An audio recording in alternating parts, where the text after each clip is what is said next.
just so that we can put to rest this issue of waivers, because it's been going back and forth. Will the former president be okay that if we draft the waiver now, that it be signed today instead of tomorrow? Will you be fine with that, Mr. President? Anong kapalit, sir? Hindi, Sampalin ko siya sa publiko.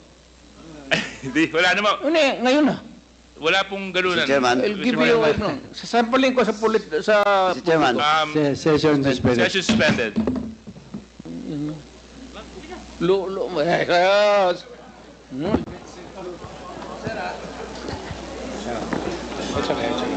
Sabi.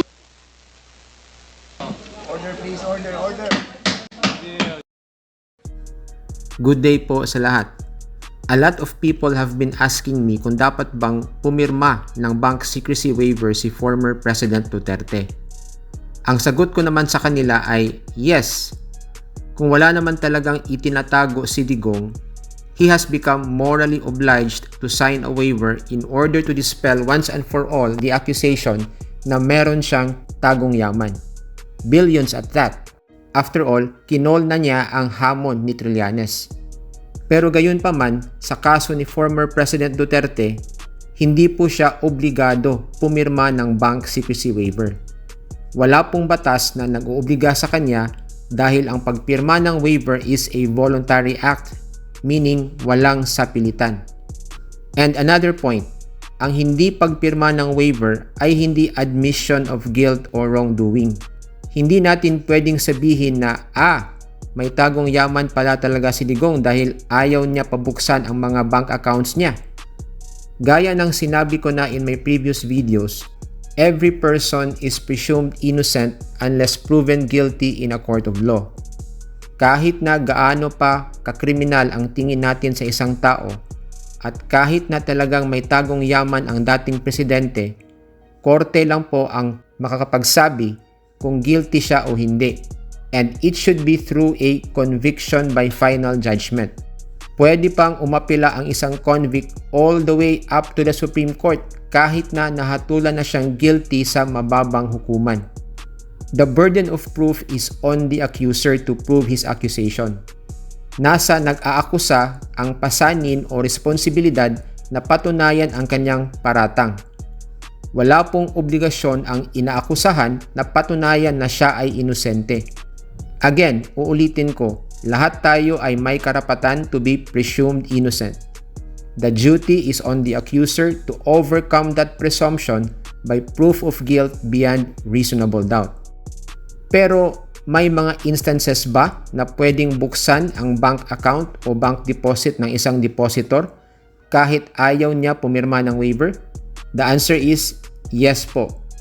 Although under Section 2 of RA 1405 or the Bank Secrecy Law, lahat ng deposito sa bangko ay considered absolutely confidential, ito po ang mga instances na pwedeng mabuksan o ma-examine o matingnan ang bank accounts ng isang depositor. Number 1, in cases of impeachment of the President, Vice President, members of the Supreme Court, members of the Constitutional Commissions, and Ombudsman. Here, the Senate, acting as an impeachment court, can order the examination of the bank deposits of these officials. Nangyari na ito sa 2012 impeachment trial ni dating Chief Justice Renato Corona kung saan sinabpina ng Senado ang mga bangko para mabuksan ang kanyang mga bank account. Number 2, upon order of a competent court in cases of bribery or dereliction of duty of public officials. Kung may kasong bribery or dereliction of duty ang isang opisyal ng gobyerno, may kapangyarihan ang korte na pabuksan ang bank account ng nasabing opisyal. And number 3, in cases where the money deposited or invested is the subject matter of the litigation. Pag ang perang nakadeposito sa bangko ay ang perang mismong pinag-aagawan o pinagtatalunan sa korte, yan po ay isang instance na pwedeng mabuksan ang bank deposit or bank account ng isang depositor.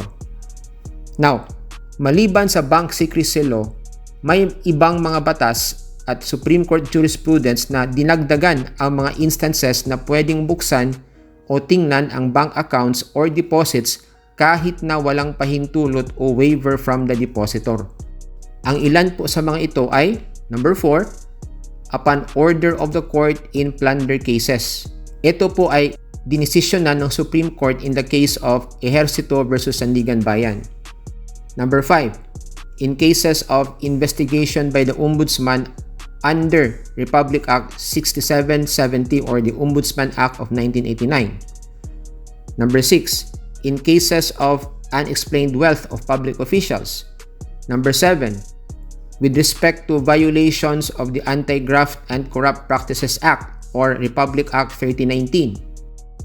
Number 8, in cases of examination of bank deposits pursuant to the Anti-Terrorism Act of 2020. And number 9, in cases of deposits or investments related to unlawful activities or money laundering offenses under the Anti-Money Laundering Act of 2001. So yan lang po ang lesson natin for today, and I hope naliwanagan kayo sa isyong ito. See you po in my next video. Maraming salamat po.